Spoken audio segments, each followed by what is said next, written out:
Bakit ba ako'y nasasaktan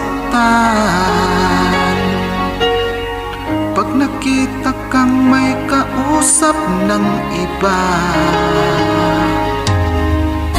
Bakit ako ngayon'y lumuluha pag ikaw ay may kasamang iba?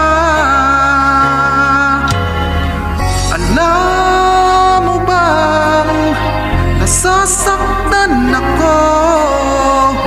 Di ko alam kung ano ang dahilan kapag mayroon kausap kang iba. Siguro nga kaya'y in love ako sa'yo.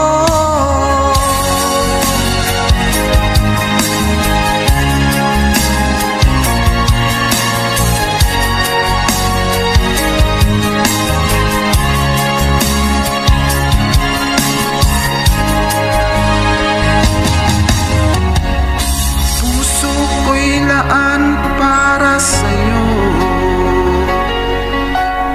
di magbabago ang pag-ibig ko. Sana ay iyong mapansin